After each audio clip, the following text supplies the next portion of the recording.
Olá pessoal, tudo bom? Vamos agora começar a falar na parte do hemograma, que vamos falar da série branca, tá? Falamos da série vermelha, sobre as hemácias, sobre os parâmetros, RDW, ou seja, VCM, tá? Hemoglobina. Agora vamos falar do leucograma e plaquetas. Então lembrando que o hemograma, ele vai me informar se o paciente está com uma anemia, tá? Que a gente abordou agora nas aulas anteriores, que estávamos falando sobre a série vermelha.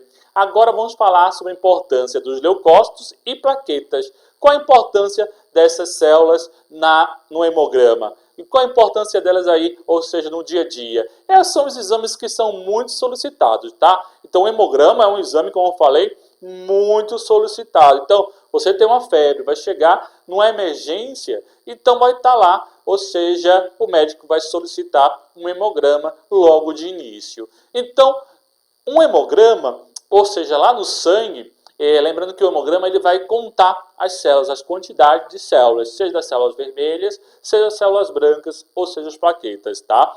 Então, os leucócitos, ou seja, são as células que estão especializadas na defesa do organismo. Eles vão combater os vírus, bactérias e fungos, esses agentes infecciosos. Então, os leucócitos eles são classificados em dois grupos. São eles os granulócitos e os agranulócitos. No grupo dos granulócitos, nós temos aí os neutrófilos, os eosinófilos, tá? Os basófilos, e no grupo dos agranulócitos temos os linfócitos e os monócitos. Então, vamos inicialmente falar do neutrófilo, que apresenta esse núcleo trilobulado. Vocês podem observar aí que ele apresenta esse núcleo trilobulado. Então, geralmente estão relacionados com fagocitose de pequenas proporções, de pequenos antígenos aí com bactérias, tá? Então, geralmente os neutrófilos eles são incapazes de se regenerar. Uma vez que eles são liberados, eles são chamados para destruir um patógeno, ele morre.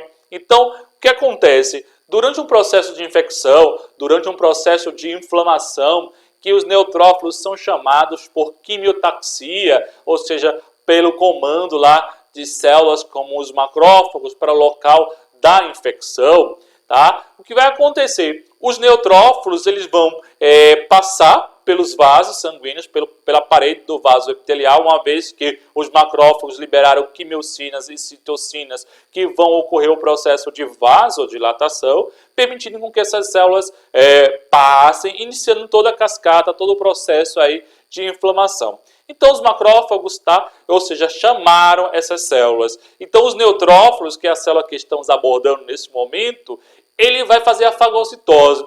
Só que os neutrófilos, quando fazem a fagocitose, eles não conseguem, eles são incapazes de sintetizar o seu material genético. Então, essas células vão morrer, tá? Formando aí um tipo de necrose. A necrose liquefativa, que é aquele conteúdo amarelados que corresponde aí ao pus. Então, os neutrófilos são células especializadas principalmente no combate de infecção bacteriana. Então, quando eu encontro no hemograma um número elevado de neutrófilos, ou seja, eu vou ter lá no hemograma a quantidade, né, foi colhido meu sangue, e aí deu a quantidade X de neutrófilos. Eu vou comparar com o padrão de tanto a tanto. Se estiver muito elevado, eu estou com neutrofilia. Então, neutrofilia indica que o paciente está com uma infecção bacteriana. Então, neutrofilia, o paciente está com infecção bacteriana. Não esqueçam disso, tá? Então, a principal substância produzida aí pelos neutrófilos, tá? É a mieloperoxidase. Essa substância ela vai oxidar a parede das bactérias, a parede celular das bactérias para destruí-la. Então, isso é um fato importante. Lembrando que os neutrófilos eles vão fazer fagocitose. Como é isso? O que é fagocitose, gente? Fagocitose é um englobamento. Essa célula ela vai tá lá a bactéria e ela vai englobar e vai liberar essas substâncias químicas, né? Quando a bactéria estiver dentro, no seu interior. E aí vai destruir este patógeno, tá? Agora vamos falar aí sobre os eosinófilos. Então vocês podem observar aí o eosinófilo atacando esse parasita, ou seja, aí o nosso corpo humano se defendendo, destruindo aí esse invasor. Então os eosinófilos são células de defesa que vão destruir grandes parasitas, né? Grandes parasitas aí. Então geralmente é muito encontrado quando você está com uma infecção parasitária, ou seja, você está com ascaris, lombricoides, tá?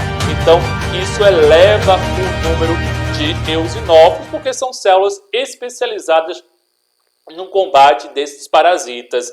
É muito comum, por exemplo, um caso bastante interessante, quando o paciente está com eosinofilia e geralmente pacientes aí com filariose, que é o agente, ou seja, ocasionado pelo agente etiológico, que é a Wuchereria bancroft, que são parasitas que habitam os vasos linfáticos. Então, geralmente, esses pacientes também apresentam uma eosinofilia, que é o aumento do número de eosinófilos, tá? Então, essas células apresentam núcleo bilobulado e vão estar também aí, não só relacionada com as infecções parasitárias, mas também nas reações alérgicas. Então, os eosinófilos elevados, uma eosinofilia, pode indicar também uma reação alérgica. Como eu posso diferenciar, professor? Eu tenho aí outra célula que vai estar elevada, que é o basófilo. Então, eosinófilo elevado e basófilo elevado indicam que você está sofrendo um processo alérgico, ou seja, alguma alergia, algum agente, ou seja, a alergia é quando o seu corpo humano não consegue diferenciar de que aquela partícula que não causaria um dano, né, algum dano, ela pode agora causar, ou seja, o corpo humano não consegue diferenciar o que é perigoso do que não é perigoso, tá? Ou seja, o que é perigoso? Bactérias, por exemplo. Um pólen é perigoso? Não. Ou seja, um cheiro de camarão? Não. Crustáceos? Não. Mas o corpo humano, nesse momento, ele considera aquelas partículas como perigosas, tá? E começam aí a reação alérgica. Outro fato interessante de falar sobre os basófilos é que essas células, elas possuem também o núcleo bilobulado, mas que ocupam quase todo o citoplasma. Lembrando que são células do grupo dos agranulócitos. E elas produzem aí dois anticoagulantes naturais, que é a histamina e a heparina, tá? Então, para frisar, se eu tenho apenas eosinófilo elevado, eosinofilia, infecção parasitária. Se eu tenho eosinófilo elevado e basófilo elevado, eu estou com um processo alérgico. Vamos agora falar sobre os linfócitos. Os linfócitos, como vocês podem observar aí, eles ocupam, né, o núcleo ocupa quase todo o citoplasma da célula. Então, quando num hemograma tem lá, o paciente tem uma leucocitose, ou seja, quando os números de leucócitos está acima de 10.000, tá, indica que ele está com um processo de infecção. Então, quando está abaixo de 2.000 milímetros cúbicos de sangue, indica que você está com uma imunidade baixa, ou seja, que suas células de defesa estão baixas, que isso pode estar relacionado com o estresse, que pode estar relacionado com questões de alimentação, que pode estar relacionado com parasitas, com infecções virais, bacterianas, que podem diminuir a imunidade. Temos dois tipos de linfócitos que são aí responsáveis pela nossa imunidade orgânica, ou seja, que estão relacionadas com a nossa imunidade adaptativa. São eles os linfócitos T e os linfócitos B. Os linfócitos T, eles são células que vão matar as células do nosso corpo que foram infectadas por vírus ou bactérias. Então, por exemplo, existem bactérias que são parasitas intracelulares. Por exemplo, o Mycobacterium tuberculosis. Então, é importante que as células do corpo humano consigam detectar. Porque se a bactéria está dentro da célula, então como é que o sistema imune vai detectar? Então, já temos outro tipo de célula, que são os linfócitos B. Esses linfócitos B é que vão ser responsáveis aí pela produção de anticorpos, que vão destruir os parasitas, né, essas bactérias que estão circulando no sangue. É como se eu tivesse duas forças armadas, uma para destruir as células que estão infectadas, para destruir a origem dos inimigos e para destruir os inimigos que estão circulando, que possam infectar outros tipos de células. Então, os linfócitos T e B. Os linfócitos B, eles têm essa denominação porque eles geralmente vão crescer, ou seja, maturar lá na medula óssea. E é importante frisar que eles sempre aumentam aí em casos de infecção viral, tá? Então, linfócitos elevados indica que você está com uma infecção viral. Diferente se você tem uma infecção, aumento do número de neutrófilos, que indica que você tem uma infecção bacteriana, tá? Então, como eu falei anteriormente, os linfócitos B, eles são assim denominados porque eles crescem na medula óssea, ou seja, eles vão ser maturados. Já os linfócitos T, eles são maturados lá no timo, tá? Vamos falar agora dos monócitos, que apresentam aí esse núcleo em forma de ferradura, de rim, por exemplo. Eles são importantes para a destruição de bactérias, vírus e fungos. Na verdade, os monócitos, eles são precursores dos macrófagos, tá? Então, o que acontece? Quando os monócitos, eles estão lá nos vasos sanguíneos. Então, quando uma bactéria ou um vírus penetra no corpo humano, o que vai acontecer? Os macrófagos vão precisar de ajuda e vão liberar quimiocinas e citocinas, que são os mediadores iniciais do processo inflamatório. Então, ao liberar essas substâncias aí, o que vai acontecer? Vai ocorrer um processo de vasodilatação, ou seja, as células epiteliais que revestem os vasos sanguíneos vão começar a dilatar e as células de defesa vão migrar para o local da infecção por diapedese, né? Ou seja, vão passar ali, ou seja, através, junto com seus falsos pés, chamados de pseudópodes. Então, esses monócitos que vão chegar no tecido conjuntivo, eles vão se transformar em macrófagos, tá? E aí vão destruir esses patógenos. Então, são células importantes da nossa imunidade. Outro fato importante a falar aí no hemograma é a questão das leucemias. Isso mesmo, câncer de sangue, que é muito falado, ou seja, aí que também acomete milhões aí de pessoas no mundo todo. Então, quando você observa lá no hemograma a presença de blastos, geralmente blastos tem que dar 0. Então, a presença de blastos indica que tem alguma alteração. E quando esses blastos estão elevados, o que vai acontecer? Você vai ter um aumento do número de leucócitos. E aí, quando você olha no hemograma que o número de leucócitos deu em torno de 50 mil ou deu 100 mil, nessa variação, já é clássico que o paciente tem uma leucemia. Você vai observar que o paciente está com uma anemia, o paciente está com uma baixa quantidade de plaquetas. Por quê? A proliferação dessas células atrapalha a proliferação das outras células do sangue.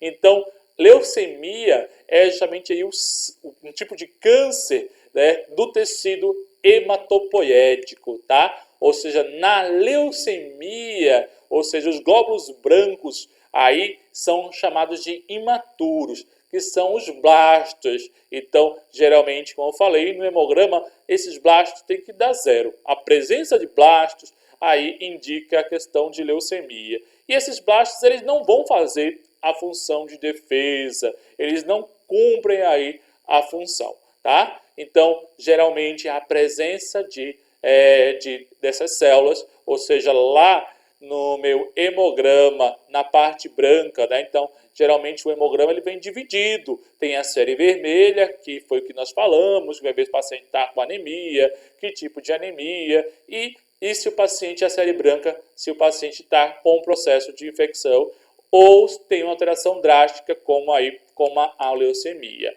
Então, como eu falei, a multiplicação descontrolada desses blastos vai atrapalhar, comprometer a produção dos glóbulos vermelhos, também das plaquetas, tá? E aí, como o organismo também não consegue se defender, essa pessoa fica predisposto a infecções, tá? Então, é um caso bastante sério. Então, falamos um pouquinho das células brancas do corpo humano, que são responsáveis pela defesa, tá? Vamos agora falar sobre as plaquetas. Lembrando que as plaquetas não são células. As plaquetas são fragmentos de uma célula óssea chamada de megacariócito, tá? E elas são especializadas, plaquetas, no processo de coagulação do sangue. Então, a concentração normal de plaquetas no sangue está em torno de 200 mil a 400 mil milímetros cúbicos aí de sangue, tá? Então, importante para o processo de coagulação. Então, quando eu tenho uma trombocitose, quando é característica, ou seja, quando tem um número elevado de plaquetas, tá?